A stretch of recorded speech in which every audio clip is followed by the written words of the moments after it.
Okay, so thinking back to when I was 16 in an anatomy class, when I learned that transgender people tend to have the brain structure that confirms their identity that they identify with.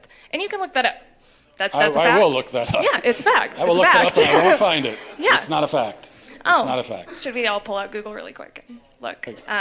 So you're saying a trans man has the brain of a woman? All right, guys, welcome back to the channel. We got to take a look at Matt Walsh debating a student who claims that gender-affirming care is life-saving. And she said that she has the facts to prove it and back it up. Let's take a look at this. Don't forget to like, comment, share, and subscribe while we're watching. Now let's roll it. Hi. So you've talked a lot about the mental illness and depressed and anxious population in the trans community, but you don't talk about the happy people in the trans community and how these preventative measures of, let's say, like puberty and the surgeries that go for gender affirmation and how these are life-changing and life-saving. I know many people... How do you know? Oh, okay. 1 second, if I can finish my conversation. Okay. Many people in my life have had these interventions made, and it's saved their lives. I can list dozens of people in my life. So what do you have to say for... You can list dozens of people who had surgeries and drugs as children and would be dead today if they hadn't? I'm sorry. Let me rephrase that. Okay. While she works on rephrasing her question, let me just say, I mean, who am I and who are we to want to diminish or take away someone's happiness? I don't think anyone has a problem with people who are of the legal age to do things like transition.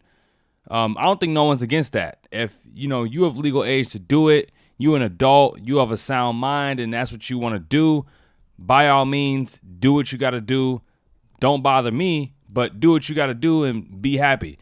But the problem that we have is with minors. That's where it is a problem, because as a minor, minors go through all sorts of things: puberty, adolescence, struggling to find their identity. Doing something as drastic as beginning the process of transitioning yourself into a different gender could be a huge mistake that you end up regretting. And there are plenty of people who regret it. I'd say for every person who's happy with transitioning and, starting the transition process, there are also people who aren't so happy about it and who wish that they didn't.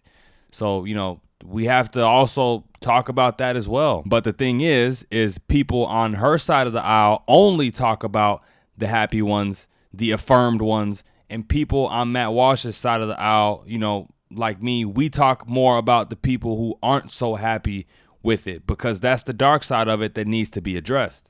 Dozens of people who have had interventions, including gender affirming, let's say therapies, hormones, surgeries that have made their lives better. I'm not saying it didn't force them to commit suicide, but it made their lives better.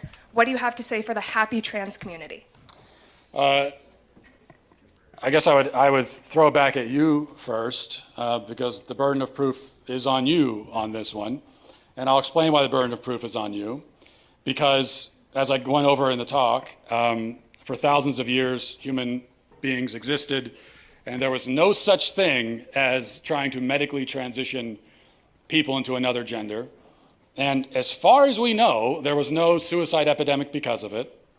And then in the last few years, people like yourself have come along and said, we desperately need to do this, or people will be in despair and they might kill themselves. So you are making a claim that contradicts common sense, science, biology, also the entire experience of the whole history of the human race. And so what that means is that the burden of proof is on you to support it. And so I'm going to ask you, you said that people need this stuff so they can live happier lives and potentially it'd be life-saving, you said even. Aside from your anecdotes of your friends who told you so, how do you know that? Okay, so thinking back to when I was 16 in an anatomy class.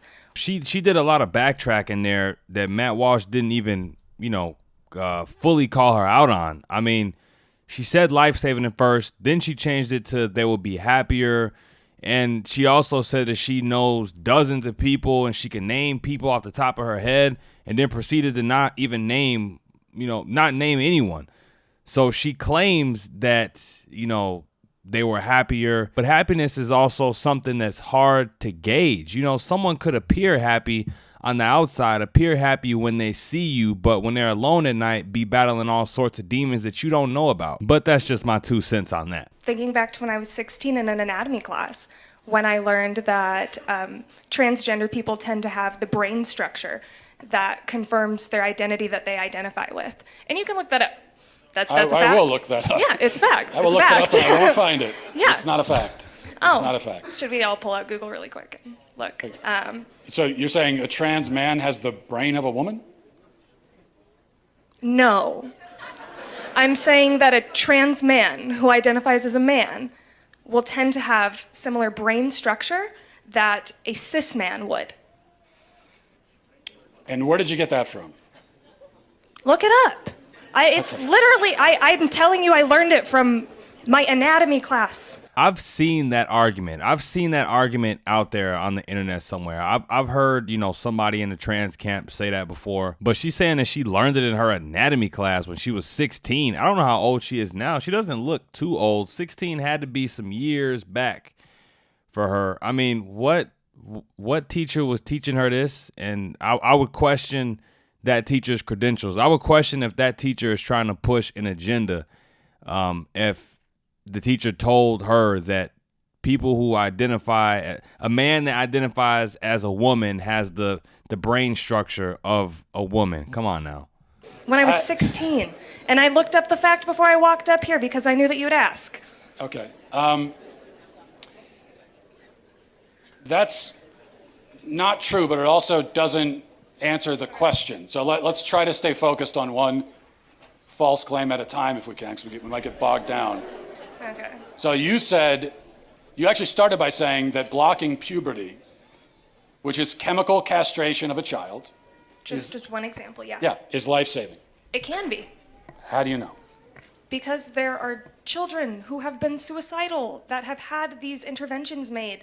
What children? How do you know? And how many children have had that done Me personally, and then I are still haven't met suicidal? children. Me personally, I haven't met enough trans children to answer that question. Okay. But I know You that are the making- research exists.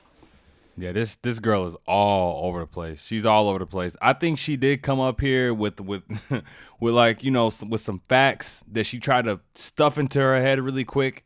Last minute, the night before she knew Matt Walsh was coming, but she's bombing up here. You're making this statement, you're stating it as a fact in front of all these people. There must be a reason, there must be something that you encountered that led you to this rather radical conclusion that to save a child's life, you have to chemically castrate him. Not every child. No, sir. Okay, well, that is what you just said. The drugs we give to kids for puberty blockers, so-called puberty blockers, originally are cancer drugs used to treat prostate cancer. They're also used to chemically castrate sex offenders and child rapists. Now we give them to physically healthy kids. You're saying that we need to do that or they will die. And so one last time I'm going to ask you, what evidence do you have of that remarkable claim?